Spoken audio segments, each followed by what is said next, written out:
the O2 messaging service. The person you are calling is unable to take your call. Please leave your message after the tone. To re-record your message, key hash at any time.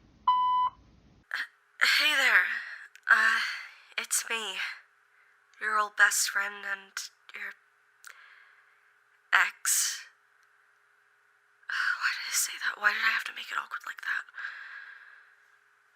Honestly, I know you probably don't want to hear from me, and I don't even know if you still have my number saved. I thought it a miracle that you didn't even have my number blocked already. I just wanted to talk to you since I haven't even heard from you in years. You haven't been returning my calls, and I understand that. I know I deserve it after what happened between us, but it still hurts. I don't even know if you're still listening. As far as I know, I might be talking to the void after you deleted this message. If you haven't done that already, thank you for hearing me out. Well, to start off, how have you been? I know I'm talking to a voicemail machine right now, but I figured I could ask on the offhand chance you decide to return this call. It's just been so long. I want to know how you've been doing these past few years. Life's been okay for me. I've been getting by in college and my grades have been alright. Problem is, adjusting to the college life has been pretty hard. With the pandemic and all, high school was pretty much cut short. And with that, so were all of my friendships. Alone with no hobbies to speak of, feels like I've been put back in square one to before I met you. This isn't a half-assed way to ask you to take me back.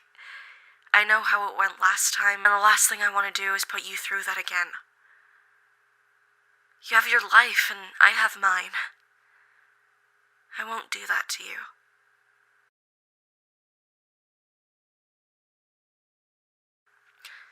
All I want to do with this call is just explain what was going on in my head when all of this was happening. No more excuses like before, I promise.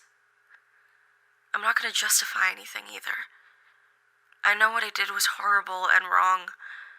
All I want is for you to hear me out. I guess the best place to start is when we first started talking back in middle school. I know it's cliché, the whole "it started when I was born" trope, but it's still important. At the time, I was still going to church and just started out at the youth group there. Much like everywhere else, I was the loner kid.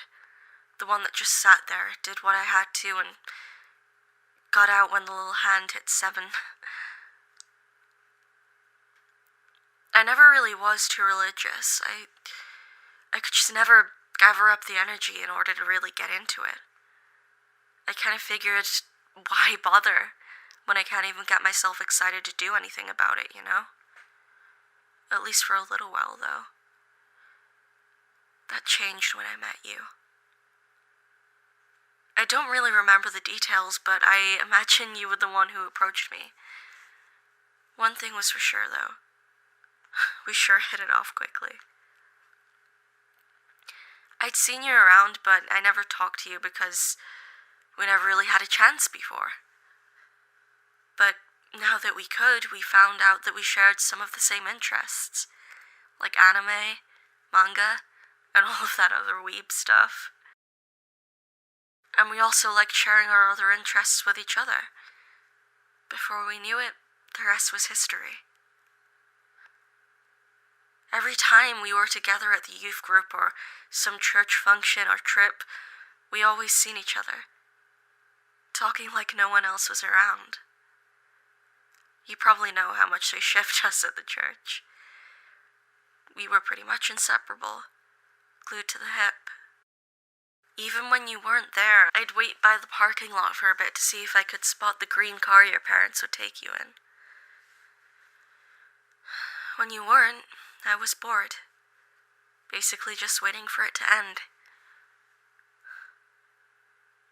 Without you, there was no point in going. Especially since for a while this was the only time I could see you during the week.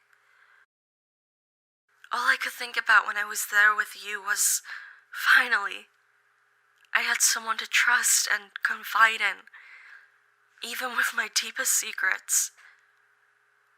Finally, I had someone who would stay with me through thick and thin, no matter what. Finally, I had a best friend, and I didn't feel alone anymore. The time we shared as friends was a time that I'll cherish for the rest of my life. I truly miss that, and I wish I didn't have to screw that up for us both. I thought that we had an unbreakable bond, but I was the one who proved it wasn't.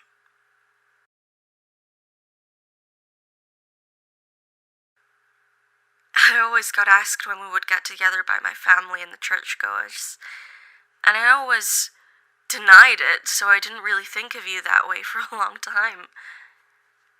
It wasn't until high school, when I got you a teddy bear as a souvenir from a convention, until I really sat down and thought over my feelings towards you. What I ended up realizing was that there aren't a lot of people that wait for someone to show up, even though there was no way of knowing whether you were gonna. There weren't a lot of people that gave gifts like teddy bears to people they only consider friends. I realized that I didn't just think of you as a friend, but that I liked you. It took quite a long time for me to finally confess to you and to find out that you had actually felt the same thing. It was exhilarating.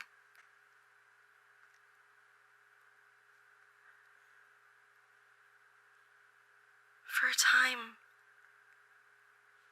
everything felt like bliss. Being in a relationship with my best friend I'd known for years felt like a dream. That bliss led me to my first two mistakes, though. I put too much stock in the relationship when it had just began, and dropped the L-bomb and said I wished it could last forever before either of us were really ready. It was something that would have only led to disappointment and broken promises. At first it was all sunshine and rainbows, but after a few months, I started noticing changes to how we interacted. The dates were always nice, but they often got so frequent that it almost felt less like us wanting to have a good time together and more like an obligation because we were dating.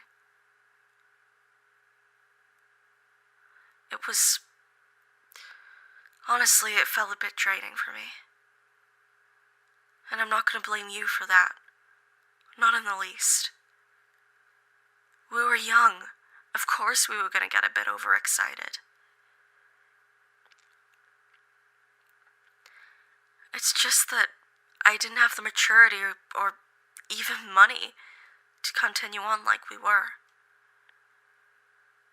Not only that, but over time, the physical aspect seemed to disappear slowly. Physical affection has always been important to me, and we had a lot of it at the start. One of my favorite things to do was cuddle with you. And we'd lay there for a while, enjoying each other's company. We weren't even allowed to kiss before our prom. Parents, I'll tell ya, always so protective. But when it finally happened, it all started to seem a little awkward. When we tried to kiss again, it was as if neither of us were enjoying it, let alone knew what we were doing. Most of that spark we had before was fading, and it felt like I had to initiate all the contact from me other than our cuddles. It almost felt like I was forcing all of that on you, and I hated doing that. After a while, I had to ask myself, what were we doing? Where was that spark we had when we were still just friends? Why was it that everything seemed to be falling apart? Was it just a phase we had to work through, or was this simply just not meant to be? Even after months of this, nothing was getting better, and our paths were going in different directions. I decided that things weren't going to work out and we had to break up. I didn't know how to break the news, though. So I led you on for far too long. Not only that, but I didn't even try to talk to you about what was wrong. And that was so selfish of me. When I finally decided to do it, everything about how I broke it to you was wrong. I asked some friends about it, and what they told me was... They told me to just rip the Band-Aid off. So I did. But instead, I ended up ripping it off as painfully as possible. I ended up humiliating you, tearing your feelings apart, and throwing away any sliver of a chance of us being friends again. I saw how you were hurting, and I just kept going. I said some things that I would never dare repeat, and I treated you like garbage. Just like that. I threw away the bond that I treasured most of all. I called you because for all of it, I wanted to apologize. Everything I did to you was inexcusable, and I understand you wanting to just forget about me. I'm sorry. And I don't want to ever hurt you like that again. This isn't me trying to ask for forgiveness or even a call back. You were my best friend. Someone that I should have treated with respect even at the worst of times. And I couldn't even do that. Even after everything I did, I still care about you. And above everything else, I wanted you to know that.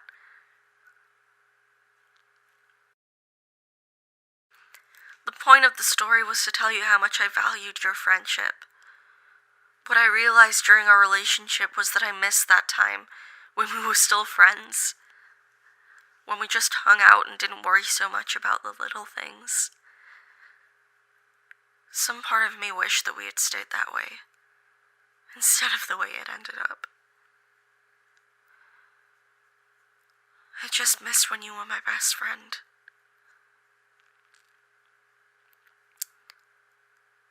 I guess the whole point of this was to just say that despite everything, I never once stopped considering you as my best friend. I want you to know that even if I never hear from you again, I still want to support you in whatever you're doing right now. I know that things can never be the same, but I still want to just be there for you all the same. I promise this will be the last call I make to you. Just know that I'll be here if you want to talk. Alright, I think that's about enough. If you're still listening to this, thank you so much. You have no idea what it means to me. Just know that no matter what, I will always be your friend. It's selfish, but a small part of me wants to think that just a little bit, you might feel the same.